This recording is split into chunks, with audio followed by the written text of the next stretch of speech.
Dios es bueno y para siempre su misericordia. El domingo pasado, para los que estuvieron y para los que no estuvieron, yo les hablaba acerca de la importancia de poner en práctica ese mandamiento bíblico que dice: sobre toda cosa guardada, guarda tu corazón. ¿Por qué? Porque de él mana la vida. Es nuestra responsabilidad personal cuidar de nuestro bienestar espiritual, de nuestra salud espiritual. Así como nadie puede cuidar tu cuerpo, tu organismo, lo que tú comes, las horas de sueño, tu descanso, sino solamente tú, exactamente igual ocurre con la vida espiritual. Nosotros somos espíritu, alma y cuerpo. Y es nuestra responsabilidad, ya digo, cuidar de nuestra alma, de nuestro cuerpo, de nuestro espíritu, de nuestra mente, de todo nuestro ser. Ser selectivos a la hora de decir: esto no me conviene. Como dice la Biblia, todo me es lícito, pero no todo conviene. ¿Qué tipo de películas? Hay gente que está todo el día enganchado, ¿verdad?, atrapado a películas de terror. ¿Y qué producen esas películas? Paz, deseo de alabar a Dios, de acercarse a su presencia, de leer su palabra. Todo lo contrario. Está prohibido. ¿Hay alguna parte que digas prohibido ver películas de terror? No, no está prohibido. Pero nosotros ya no necesitamos movernos única y exclusivamente por prohibiciones. Si ustedes ven en el Antiguo Testamento, constantemente se emplea la palabra no, no, no, no, no esto, no aquello, no matarás, no. Nosotros ya no necesitamos una lista de lo que no se puede hacer, porque dice la Biblia que el Espíritu Santo que mora en nosotros nos indica, nos muestra lo que está bien, lo que está mal, lo que agrada a Dios, lo que desagrada y entristece, por decirlo de alguna manera, el corazón de nuestro Dios. Por lo tanto, a veces no hace falta que te digan: mira, eso está mal, no lo hagas, hombre. ¿Qué haces viendo todo el día pornografía? ¿Qué sacas con eso? Un hombre casado, una mujer casada, ¿qué estás haciendo? Perdiendo el tiempo, pareces un crío de 15, 18, 20 años, ¿verdad? ¿Está prohibido? No, no es ningún delito. ¿Pero de qué sirve? De nada. ¿Está prohibido, por ejemplo, no sé, fumar? No, no está prohibido. Pero hombre, yo creo que sería bueno, ¿no? Creo que sería bueno que en un momento determinado de tu vida dijeras, como mucha gente que no son cristianos, incluso ateos, dicen: ¿para qué voy a estar gastando mi dinero, corriendo el riesgo de enfermarme inútilmente? Voy a hacer todo lo posible por dejar de hacer esto, ¿sí o no? Tenemos que ser selectivos y tener mucho cuidado con la salud espiritual, porque nadie mejor que tú lo puede hacer. Seguramente a algunos de los que están aquí les va a sonar esto que les voy a decir, a otros probablemente de nada. ¿Ustedes se acuerdan que hace años, hace muchos años, había una canción que decía: 3 cosas hay en la vida? Los que saben esa letra ya tienen una edad, porque esa letra no es de la semana pasada, 3 cosas hay en la... No la voy a cantar, la podría cantar, pero no es plan, ¿no? 3 cosas hay en la vida: salud, dinero y amor. Y el que tenga estas 3 cosas, que le dé gracias a Dios. ¿Se acuerdan? Qué tremendo, ¿no? Seguramente más de uno de ustedes la habrá cantado en su momento o te traerá algún recuerdo. Pues, queridos hermanos, la salud espiritual es fundamental. Nosotros estamos rodeados, si se dan cuenta, de gimnasios. Hay docenas de gimnasios por todas partes. En esta calle hay 3 o 4, en la de más arriba otros 3 o 4, por aquí abajo, por la zona de más arriba también. Y es que se han puesto de moda, si me permiten, los gimnasios. Usted ve a la cantidad de gente joven, sobre todo, que están todo el santo día levantando pesas, haciendo ejercicio, tratando de perder peso y tener ese cuerpo 10, ¿no? Para poder caer bien y para ser aceptado por la sociedad. Pero muchas veces, y no tengo nada en contra del deporte, ni muchísimo menos, pero muchas veces he pensado, y esa gente que dedica tantas y tantas horas al deporte, a los gimnasios, ¿cuántas horas dedican a su alma? ¿Cuántas horas dedican a cultivar su espíritu delante del Señor? Bueno, vamos a hablar en esta tarde acerca de esto. Yo quisiera llevarles a Hebreos capítulo 5, por favor, si tienen la Biblia en la mano o quieren seguir la lectura conmigo. En Hebreos, concretamente el capítulo 5, a partir del versículo 12, la palabra del Señor nos dice así: porque debiendo ser ya maestros, después de tanto tiempo, tenéis necesidad de que se os vuelva a enseñar cuáles son los primeros rudimentos de las palabras de Dios. Y habéis llegado a ser tales que tenéis necesidad de leche y no de alimento sólido. Y todo aquel que participa de la leche es inexperto en la palabra de justicia. ¿Por qué? Porque es un niño. El alimento sólido es para los que han alcanzado madurez, para los que por el uso tienen los sentidos ejercitados en el discernimiento del bien y del mal. Como he dicho en otras ocasiones, estos hebreos, estos judíos que van a recibir esta carta por parte de quien la haya escrito, ya eran segunda o tercera generación, eran hijos de creyentes. Eran personas que ya se suponía que tenían que estar a un cierto nivel, a una cierta estatura espiritualmente hablando. Sin embargo, algo había ocurrido en ellos que se habían quedado como los bonsáis, enanitos, pequeños, ¿verdad? Qué bonitos los bonsáis, ¿verdad? Arbolitos en miniatura, pero realmente a la hora de la cuestión práctica sirven o prácticamente de nada. El raquitismo, la falta de madurez, la falta de desarrollo como cristianos es una enfermedad que ha afectado a la iglesia a lo largo de estos últimos 2000 años. Esta carta se escribió hace 2000 años, no se escribió la semana pasada para una iglesia del tiempo actual. Vemos que la falta de crecimiento, el negarse a crecer, el negarse a desarrollarse como cristianos, ya digo, es una enfermedad que siempre, de alguna manera u otra, ha afectado a la iglesia a lo largo de los tiempos. ¿De qué depende realmente el crecimiento, la madurez de una persona? Bueno, vamos a ver, si hablamos físicamente y usted quiere tener una buena musculatura y estar en plena forma, pues tendrá que cuidarse, su alimentación, tendrá que hacer algo de deporte, tendrá que abstenerse de ciertas y determinadas cosas que a lo mejor son muy ricas, pero que le van a perjudicar la salud. Si usted quisiera tener un nivel de cultura general amplio, pues tendrá que leer buenos libros, ¿verdad? Tendrá a lo mejor que hacer algún curso, ir a alguna universidad, a alguna escuela para poder aprender pues más, ¿verdad?, de lo que habitualmente sabemos. Pero espiritualmente hablando, lo más importante de todo es nuestra relación con Dios. Porque para eso vino fundamentalmente el Señor Jesucristo a este mundo. Él murió, como sabemos, por nuestros pecados. Derramó su sangre en la cruz, ocupó nuestro lugar. Pero la pregunta es, ¿solamente pretendía el Señor salvarnos? Porque pensemos un poquito. Si el objetivo del Señor fue solamente salvarnos, perdonar nuestros pecados, ¿por qué una vez que hemos entendido el Evangelio, por qué una vez que le hemos recibido en nuestros corazones como nuestro Señor y Salvador personal, por qué no nos llevó directamente a su presencia? ¿Por qué nos dejó aquí? Si el objetivo era salvarnos y ya somos salvados, ¿por qué nos dejó en la tierra? ¿Para correr el peligro de volver a pecar? ¿De volver a enredarnos con las cosas que nos tenían atados hace años? ¿Por qué correr ese riesgo? ¿Por qué correr ese peligro ahora que ya lo tienes? Ahora que ya has convertido, ahora que ya se ha humillado y que ya es un hijo, una hija tuya, llévatelo a su presencia. ¿Por qué lo tienes en la tierra 10, 15, 20, 30, 40 o más años? ¿Por qué?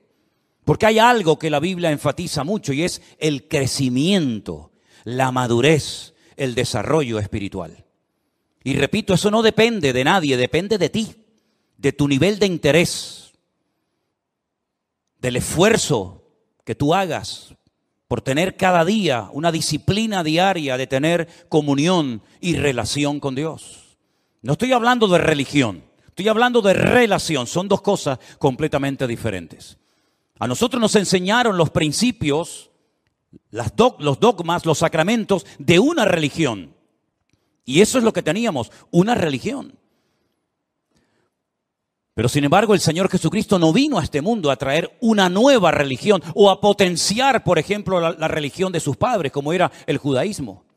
Sino Él vino para volver a conectar al hombre con Dios. Porque en un principio el hombre estaba conectado, tenía íntima comunión y relación con Dios. Adán hablaba con Dios con toda libertad, no necesitaba sacrificios, no necesitaba hacer absolutamente nada. Hablaba con Dios y Dios hablaba con él y había una relación extraordinaria. Pero eso se perdió. Eso se perdió. El hombre pecó, el hombre se desconecta de Dios, queda fuera de la cobertura de Dios y automáticamente entra en un sistema, como bien saben ustedes, de sacrificios, de rituales, de holocaustos, ¿verdad? Derramamiento de sangre. Luego vino la ley, un montón de mandamientos, concretamente 613, y uno dice, pero ¿y comunión con Dios? Pocos eran los que tenían comunión con Dios. Por ahí hay uno que se llama David, que dice que llegó a ser el hombre más cerca del corazón de Dios. Por ahí hay gente como Samuel, como Moisés, ¿verdad? Como tal vez Abraham. Pero a nivel nacional, esa relación, esa comunión, esa amistad que existía del hombre con Dios, se perdió completamente. Y cuando el Señor Jesucristo vino, en una ocasión, le dijo a sus discípulos, ustedes quieren ser mis amigos. Porque si ustedes simplemente lo que quieren es que yo les trate como un maestro que le da clases a sus hijos, a sus discípulos, pues ahí nos quedaremos. Pero si quieren profundizar y si ustedes quieren ser mis amigos, yo les voy a decir qué tienen que hacer. Y les dijo, haced todo lo que yo os enseñe. Y llegaremos a cultivar y a desarrollar una relación de amistad entre ustedes y yo. ¿Cuántos en esta tarde quieren ser amigos de Dios? ¿A cuántos en esta tarde les interesa tener comunión y relación personal con Dios? Hay algunos que dicen que eso es imposible. Hay algunos que a lo largo de la historia, como un tal Spinoza, un filósofo judío, y como incluso Albert Einstein dijo que bueno, que eso de tener relación con Dios, eso es imposible. Creían en Dios, pero no creían en un Dios personal. No creían en un Dios que se interesara por tu vida, por tus necesidades, por tus problemas, por tus luchas, por tus pruebas, sino en un Dios que estaba por ahí, pero tan ocupado que búscate la vida, porque para eso yo te di un cerebro, unas piernas, un ojo, y para eso di leyes a la naturaleza, y a la hora de la verdad, pues Dios no aparece por ninguna parte. Cuando uno analiza la palabra de Dios, tanto en el Antiguo como en el Nuevo Testamento, pronto vas a descubrir que Dios quiere mucho más que simplemente una relación de Dios a criatura, sino una relación de padre a hijo, una relación de amor, una relación de confianza, de amistad. Incluso en la carta a los Hebreos, el que la haya escrito, dijo que ahora podemos tener acceso y debemos acercarnos a Dios con libertad. No acercándonos a un Dios desconocido, frío, distante, indiferente, que es imposible conocerlo, sino todo lo contrario.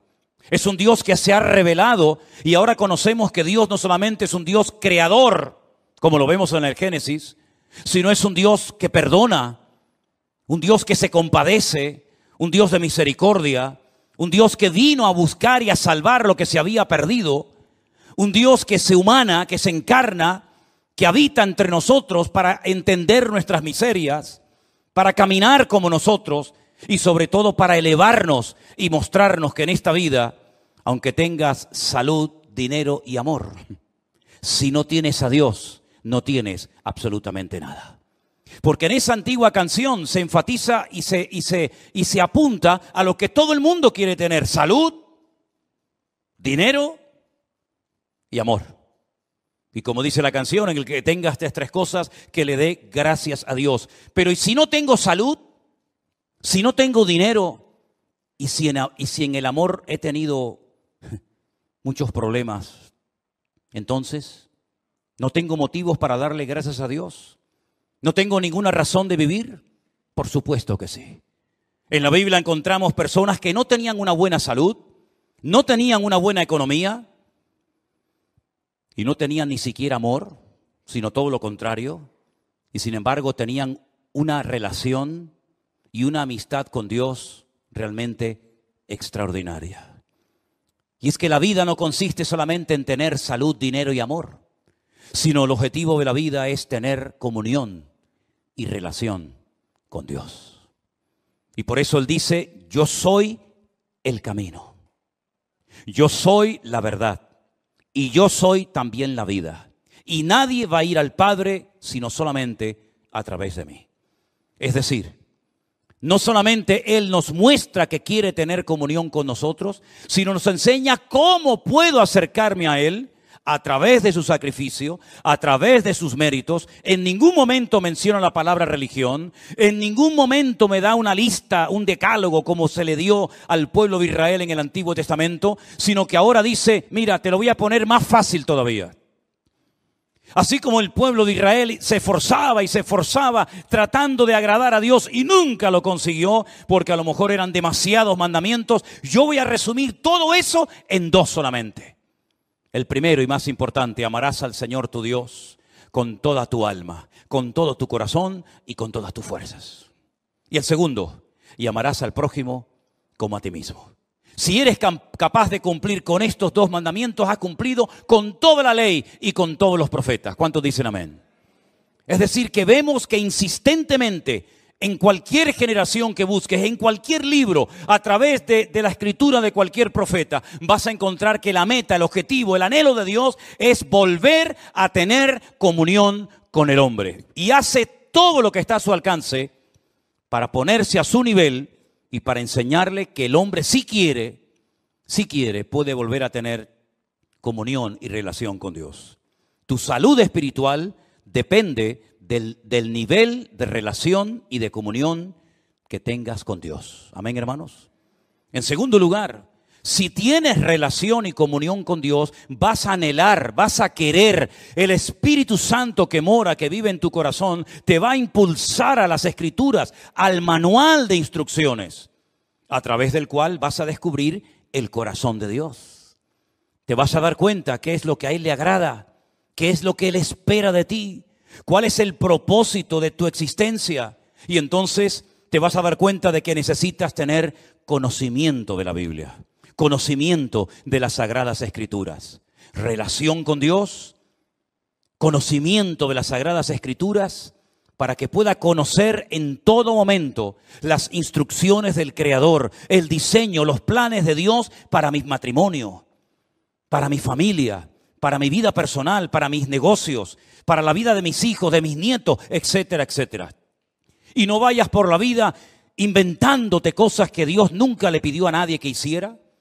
Para que no vayas por la vida tocando puertas y buscando palabra por aquí y por allá, sino que Dios te dice, toma, ahí tienes toda la Escritura. Y como dijo Pablo a Timoteo, ocúpate en la lectura. Dedica tiempo a conocer las Sagradas Escrituras, porque ellas pueden producir en ti sabiduría de Dios y pueden hacerte un hombre de Dios, de lo cual no tendrás nada que avergonzarte en esta vida. Y por si hay alguna duda, bueno, ¿qué parte leo? ¿Será esta más inspirada, esta menos inspirada? Le dice a Timoteo y por consiguiente a todos nosotros, toda la Escritura es inspirada por Dios, toda. Desde el Génesis 1:1 hasta el amén de Apocalipsis, cada texto, cada parábola, cada historia, cada profecía, todo ha sido inspirado por el Espíritu Santo para que tengas una base sobre la cual edificar tu fe y poder desarrollar una íntima y maravillosa comunión con nuestro Creador. ¿Cuántos dicen amén? Y entonces cuando tengas una óptima relación con Dios y un nivel de conocimiento de las Escrituras, va a venir solo algo que es imprescindible hoy en día para poder vivir una vida cristiana victoriosa. ¿Saben lo que es? Lo que hemos leído en esta noche. El discernimiento espiritual. El discernimiento del bien y del mal. Lo que te va a permitir tener como una especie de alarma, una especie de alarma espiritual, de sensibilidad espiritual, diciendo, eso no es de Dios. Aunque suene muy bonito, aunque a la gente le haga mucha gracia, eso no ha nacido, no viene del corazón del Señor. ¿Por qué? Porque yo conozco a mi Dios. Y yo sé que eso al Señor, a mi Padre, a mi amigo, no le agrada. Estos creyentes a los cuales se les escribe esta carta, se les llama niños, se les llama inmaduros. Se les dice en otra porción, no he podido profundizar para enseñarles cosas más profundas porque me resulta muy difícil buscar términos que ustedes puedan entender. Y no es que sean cosas muy profundas y difíciles de entender, sino como dice aquí, os habéis hecho tardos para oír. Porque no es lo mismo explicarle a un niño una cosa que explicarle a un hombre de 20, 30 o 40 años lo mismo. Tienes que cambiar el lenguaje, tienes que hablar en una terminología, en una forma diferente. ¿Por qué? Porque es un niño y no te va a entender. Y eso es lo que está diciendo el autor de la carta a los hebreos. No les puedo explicar cosas profundas porque no habéis crecido, os habéis quedado estancados. Estáis en los primeros rudimentos de las palabras de Dios. Todavía estáis con la leche y no con el alimento sólido. Y por eso ustedes no han desarrollado, no han ejercitado el discernimiento del bien y del mal. Si ustedes recuerdan el mensaje que di hace unos domingos atrás acerca de la muerte de 2 hijos del sacerdote Aarón, dice la Biblia que a partir de ese momento se les dijo a los sacerdotes del Antiguo Testamento que no entraran bajo los efectos del alcohol para que no les pasara lo mismo que les pasó a sus hijos. Pero añade a continuación, y para que en todo momento seáis capaces de discernir entre el bien y el mal, entre lo que es inmundo de lo que es puro o limpio. En otras palabras, ser cristiano no significa perder la razón, sino todo lo contrario, es recuperar la razón, el sentido, el equilibrio de las cosas. El apóstol Pablo, cuando le escribe a los romanos en una de las cartas tal vez más hermosas y profundas de todas las que se encuentran en el Nuevo Testamento, dice que Él es nuestro culto racional. No perdemos el control, no nos disparatamos, no nos volvemos locos cuando nos convertimos a Cristo, sino todo lo contrario, recuperamos la cordura que el mundo y el pecado nos arrebató cuando estábamos fuera de la voluntad de Dios y de sus caminos. El raciocinio, el poder razonar, el poder discernir entre lo que es de Dios, lo que no es de Dios, lo que le agrada, lo que no le agrada, eso viene, dice, con la práctica, con el uso, se desarrollan los sentidos. Y busqué qué quería decir el autor de la carta cuando habla de los sentidos bien ejercitados. Y precisamente habla de los sentidos de la vista, del olfato, ¿verdad? Del tacto. Cuando alguien ve algo dice, eso no es de Dios. Todo el mundo lo aplaude, todo el mundo lo admira, todo el mundo le imita, pero eso no es de Dios. Cuando la gente oye una conversación, dice, esta conversación no es de Dios. Porque esto, en vez de traer edificación, lo que aquí estamos es criticando y cuestionando a una persona que ni siquiera está delante para poder defenderse. Esto no es de Dios. La Biblia dice que las malas conversaciones corrompen las buenas costumbres. Entonces te desarrollas, creces, maduras como cristiano de tal manera que puedes discernir con tus propios sentidos naturales lo que agrada a Dios y lo que le desagrada a Él. Pero todo eso viene primero de tu relación con el Señor. Por cierto, ¿cómo está tu relación con Dios? Si es que la tienes, que espero que sí. Dice que tenemos acceso, tenemos entrada al Padre. ¿Tienes relación con Dios? Porque a lo mejor lo que tú tienes es el hábito, la buena costumbre de venir al culto, de escuchar la palabra de Dios por internet o aquí en persona. Y está bien, pero eso no significa de que tú tengas comunión con Dios. Hay gente que vive de los cultos, pero no porque tengan una comunión con Dios. Hay gente que el conocimiento que tiene es por lo que han oído. Claro, te han oído tantos sermones, tantos años, y ahora por aquí y ahora por allá, que tienen un cierto conocimiento, pero la Biblia no saben ni dónde la dejaron, y la perdieron hace 20 años, y aún no la han encontrado. Entonces tú no puedes depender simplemente de un culto 1 o 2 veces a la semana. Tú no puedes depender de que haya un señor llamado pastor que predica la palabra de Dios desde este púlpito, ¿verdad? Y entonces a través de él, pues tú aprendes lo que sabes. Bueno, eso está bien, pero tú tienes que desarrollar tus propios hábitos de lectura diaria, ¿verdad? Y por eso quiero recordarles a los hermanos de la iglesia que yo les he mandado por el WhatsApp de la iglesia el curso de Isaías para que ustedes mismos de una forma autodidacta lo puedan hacer en sus propios hogares. para que no dependan única y exclusivamente de las reuniones, de los cultos, sino que ustedes puedan también acostumbrarse a buscar la Biblia, a orar, a aprenderse textos de memoria, a estudiar la palabra de Dios, porque ya sabemos que las cosas pueden cambiar en cualquier momento.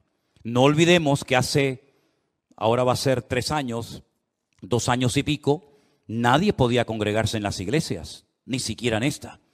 Y todos estuvimos durante meses encerrados en nuestras casas. Y fue un tiempo maravilloso que el Señor le dio a miles, por no decir millones, de cristianos para que por fin no tuvieran la excusa de decir: es que trabajamos tanto, es que no tengo tiempo para leer y estudiar la Biblia. Pues el Señor te tomó la palabra y le dio tiempo más que suficiente a miles de cristianos para que por primera vez en su vida pudieran tomarse en serio el leer todos los días, como comes todos los días, pues que comas de la palabra de Dios para alimentar tu alma y tu comunión y relación con el Señor. Son hábitos que a lo mejor algunos no tienen la costumbre, pero si te acostumbras, le vas a hacer un gran favor tremendo a tu vida espiritual y vas a cuidar de esa manera tu salud espiritualmente hablando.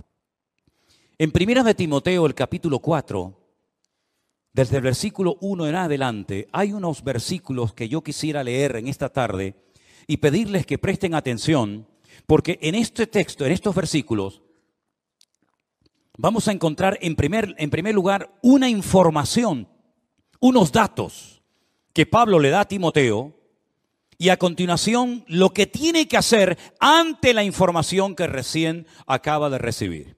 Presten atención. 1 de Timoteo capítulo 4, versículo 1. Pero el Espíritu dice claramente que en los postreros tiempos algunos apostatarán de la fe, escuchando a espíritus engañadores y a doctrinas de demonios. ¿Entendió este versículo usted? ¿Lo entendió? Si el Espíritu, Dios, el Señor ha hablado claramente diciendo que en los postreros tiempos. ¿Y esos tiempos cuáles son? Ya estamos en los postreros tiempos, ¿verdad? En los tiempos finales, algunos, no todos, gracias al Señor, apostatarán, abandonarán la fe, darán marcha atrás. Conocieron, pero no quieren continuar. Se enfriaron, se apartaron, se alejaron, se enfadaron. Póngale todos los adjetivos que usted quiera. La cuestión está que dice que apostataron. Ya no están en el camino. Estuvieron, pero ya no están. Han apostatado, han dado marcha atrás, han renegado incluso. Y dice, y escucharán a espíritus engañadores y a doctrinas de demonios. Ahora, ¿cuál es el mejor lugar, la mejor plataforma para enseñar falsas doctrinas? Voy a ponerles algunos ejemplos. Nosotros vivimos o tenemos la iglesia a muy pocos metros del estadio de fútbol. Ese estadio no se utiliza para reunir a la gente los días que hay partido de fútbol para enseñar Biblia en mano falsas doctrinas. El objetivo de ese estadio de fútbol es jugar al fútbol. Es decir, no se hace un culto con el objetivo de adoctrinar a la gente de una forma antibíblica. Si usted va a un teatro, si usted va a un cine, hombre, puede ver alguna escena, puede haber algún momento en la película, en el teatro, que digan algo, que hagan algo que no es bíblico, pero el teatro, ¿verdad? El cine no es un lugar creado y diseñado específicamente para enseñar falsas doctrinas a la gente. Entonces, ¿cuál es el mejor lugar, la mejor plataforma para que el enemigo en un momento determinado pueda enseñar falsas doctrinas a la gente? Las iglesias. Porque en las iglesias lo que se estudia es la Biblia. No venimos aquí a jugar al fútbol. No venimos aquí como una pasarela para lucir ropitas. No venimos aquí para pasar el tiempo ni para estar un rato entretenido viendo una obra de teatro o una película o un acto cualquiera que sea. Venimos aquí supuestamente para alabar a Dios, ¿sí? Y para aprender de su palabra.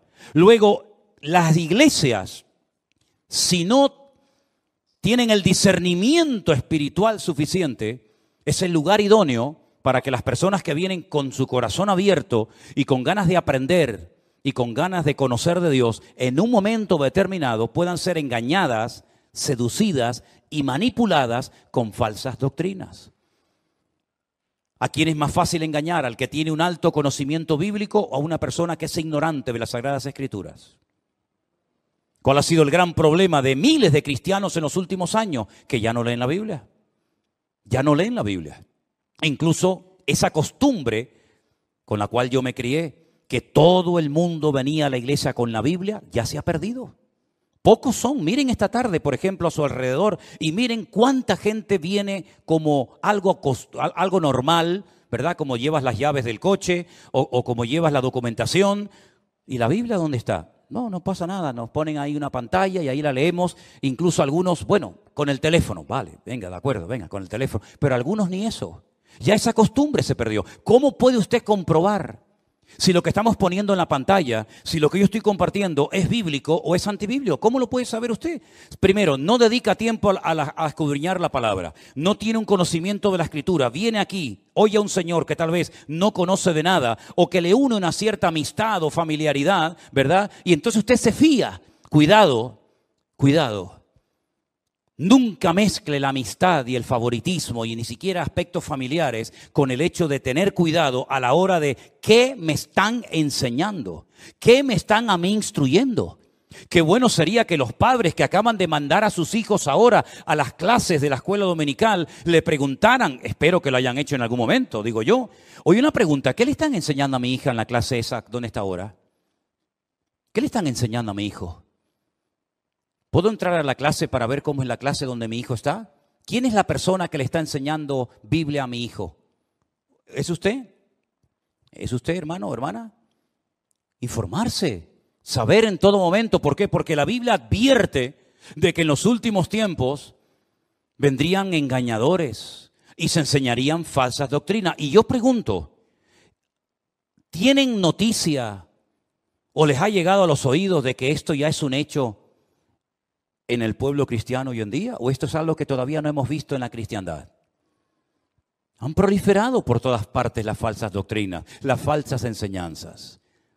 ¿Cuántas personas se han unido a la iglesia virtual y cuando nos cuentan lo que les enseñaban, cuando nos cuentan lo que les decían en sus iglesias, que había que pagar un dinero por no sé qué, que había que darle un dinero a no sé cuánto, que había que hacer esto y aquello? Yo digo, ¿pero quién les ha enseñado a ustedes todas esas disparates y barbaridades? Bueno, el pastor, por el pastor ni que fuera Dios el pastor. El pastor tendrá que pasar por el filtro de la palabra. ¿O qué pasa? ¿Que el pastor tiene licencia para enseñar y para hacer lo que le da la gana en la iglesia y todo el mundo tiene que decir amén? ¿Pero esto qué es? Entonces la palabra de Dios dice, cuidado porque en los últimos tiempos vendrán falsos cristos, falsos profetas, falsos maestros, falsos apóstoles, falsos pastores. Es que está más claro que agua. Y por la hipocresía de mentirosos que tendrán cauterizada la conciencia, dice aquí, mire esto, qué cosa tan sorprendente. ¿Le suena esto? En los últimos tiempos habría religiones, habría grupos religiosos que prohibirían casarse. ¿A mí esto me suena? ¿A usted no? Hola.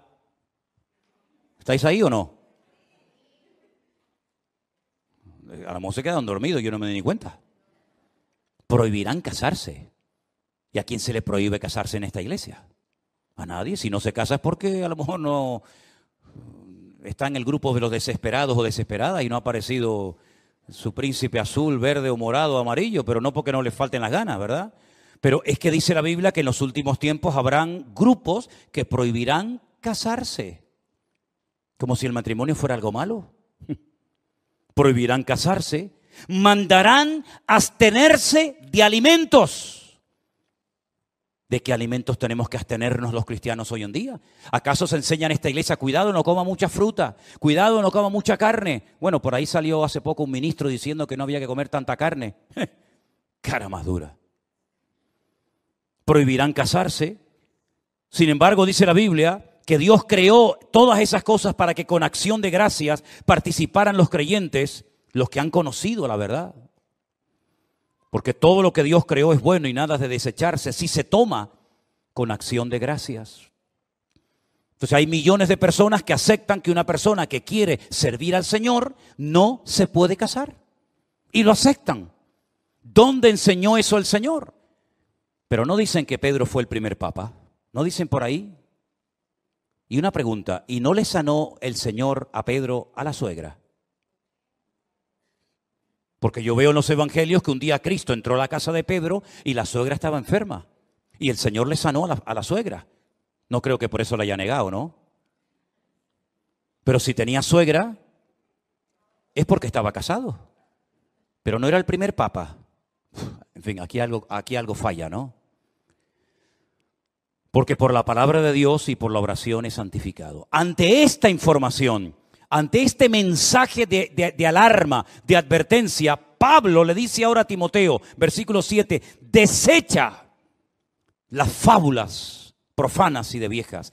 Ejercítate para la piedad. Versículo 13, ocúpate en la lectura, la exhortación y la enseñanza. Versículo 14, no descuides el don de Dios que está en ti. Versículo 15, ocúpate de estas cosas, permanece en ellas. Verso 16, ten cuidado de ti mismo y de la doctrina.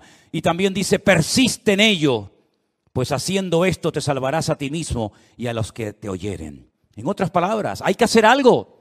Vienen falsas doctrinas, vienen falsas enseñanzas, pero nosotros sabemos por el crecimiento, por la madurez, por el desarrollo espiritual, por la relación con el Señor, sabemos lo que viene de Dios y lo que no viene de Dios. ¿Cuántos dicen amén, hermanos? Pero es su deber. No es mi responsabilidad que usted sepa mucho de la Biblia. ¿De qué sirve que yo quiera que usted crezca y madure si usted se niega a crecer? ¿De qué sirve eso?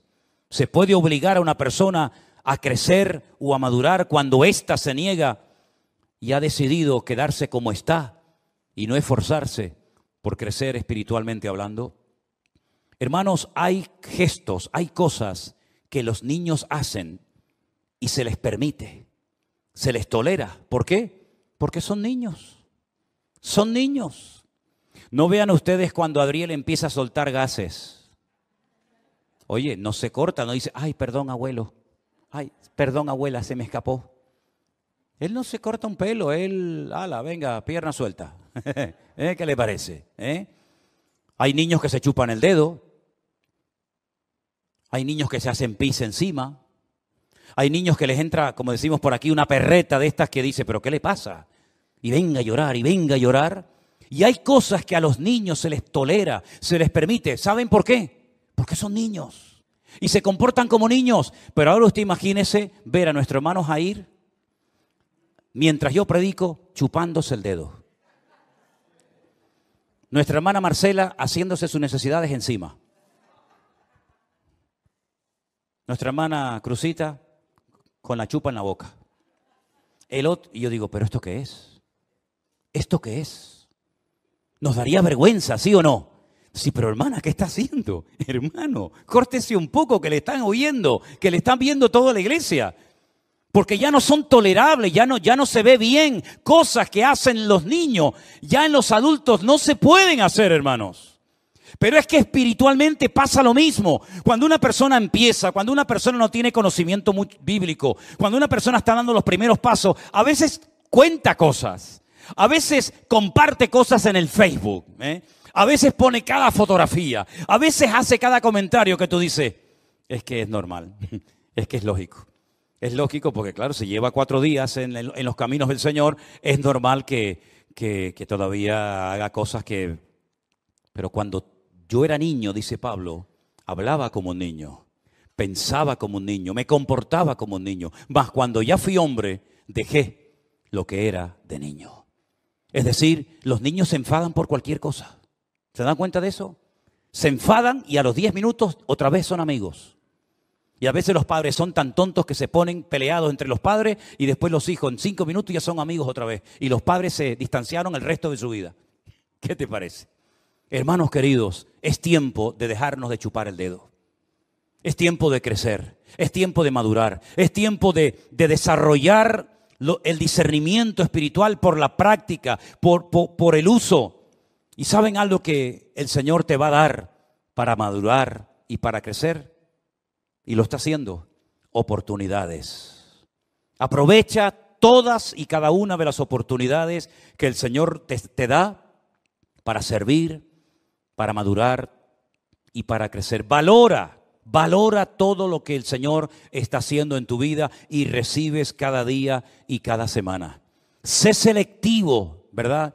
No te voy a dar una lista, mire, si usted viene a esta iglesia, esto y esto no se puede hacer, esto es lo que tiene que hacer. No trabajamos así.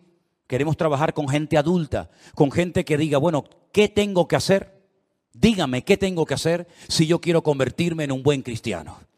Mire, ¿no tiene Biblia? No. Margarita, dele una Biblia. Usted va a comenzar a leer la Biblia por aquí y por allá y la va a leer, y cuando no entienda algo pregunte, y si no entiende una palabra la busca en el diccionario, y así va usted a comenzar a descubrir un mundo de verdades tremendas que lamentablemente no nos enseñaron. Nos enseñaron que los que quieren servir a Dios no se pueden casar. Si son mujeres, no se pueden casar. Y si son hombres, no se pueden casar. Pero yo ahora me encuentro en la Biblia que una de las señales de los últimos tiempos es que le prohibirían a las personas casarse si quieren servir al Señor. Entonces, ¿en qué quedamos? ¿Es bíblico? ¿Está bien? ¿O está mal? Ahí tiene usted una verdad revelada. Nos dicen, para pedir el perdón de tus pecados tienes que ir a un hombre y contarle todos tus problemas, todos tus pecados, y entonces ese hombre te perdona. Bien, vamos a la palabra de Dios y encontramos que solamente Dios puede perdonar los pecados al ser humano. Nadie, ningún cura, ningún pastor, ningún reverendo, ningún rabino, nadie tiene la capacidad de perdonarle los pecados a otra persona. Otra verdad revelada. Encontramos que cuando una persona se muere, su cuerpo lógicamente va a la tumba y se queda, pero dice la Biblia que su parte que viva, su alma, su espíritu, o se va a la presencia de Dios o excluido eternamente de la presencia de Dios. Sin embargo, nos enseñaron que había 4 lugares: cielo, infierno, limbo y purgatorio. Y ahora otra verdad revelada: no hay 4, hay 2. Y así una detrás de otra y una detrás de otra. Y llega un momento en el que usted tiene que pararse y decir, Dios mío, ¿cómo es posible que este libro, tu palabra, que lleva escrita miles de años en este país, se les prohibiera a la gente leerla bajo pena de muerte? Es que eso es historia de España, esa es nuestra historia negra. En este país se quemó a la gente, en este país se mató a la gente por el delito de leer la palabra de Dios y por el delito de llevarle la contraria a una institución, a una mega estructura que enseñaba cosas antibíblicas en vez de ceñirse a la palabra de Dios. Entonces, mis queridos hermanos, ser cristiano no es algo con lo que ya nacemos, nos ponen el cuño, el sello, ¿no? Ya, miren, esta tarde hemos orado por Adriel, pero Adriel tendrá que aceptar al Señor el día de mañana. ¿De qué sirve de que su abuelo fuera pastor? ¿De qué sirve de que sus padres se han convertido? ¿De qué sirve que haya nacido en el seno de una iglesia donde en poco tiempo estará jugando con los niños y asistiendo a la escuela dominical y participará de los campamentos si el Señor lo permite, ¿verdad? ¿De qué sirve todo eso si él no desarrolla, si sus padres no le inculcan la importancia de lo que yo estoy enseñando? Relación con Dios, conocimiento de las Escrituras para poder llegar a un nivel de poder discernir entre el bien y el mal. ¿De qué sirve todo eso? Teoría, teoría y teoría. Y usted lo que necesita es dejarse ya de cuentos, dejarse de teorías, de buenos planes y de buenas intenciones y decir, Señor, yo quiero cambiar, yo quiero crecer, yo quiero madurar, yo no quiero estar hoy súper animado porque tú me has hablado, tú me has bendecido y mañana lunes si te encuentro por la calle vas a estar hecho polvo. ¿Por qué? Porque tu mujer no sé qué, porque tu hijo no sé cuánto, porque el marido no sé... Y así no puedes vivir, querido hermano. Tú tienes que aprender a tener una madurez, una estabilidad y una firmeza. Y eso es posible conseguirlo en la vida. Si no fuera posible, yo te estoy tomando el pelo. Pero te estoy enseñando verdades bíblicas para que tú madures y no dependas de mí. No dependas de la iglesia, no dependas de los cultos, sino dependas única y exclusivamente de tu comunión y de tu relación con tu Dios y con tu Señor. ¿Cuántos dicen amén? Cierra tus ojos ahí donde estás y pídele al Señor con todo tu corazón, si así lo deseas. Señor, entra en mi vida y cámbiame, Dios mío. Yo quiero crecer. Yo quiero madurar, yo quiero tener comunión y relación contigo. Si hubiera alguna persona ahí en su casa, en el sitio donde estás en este momento siguiendo este culto, y tú quieres recibir al Señor Jesucristo como tu Señor y Salvador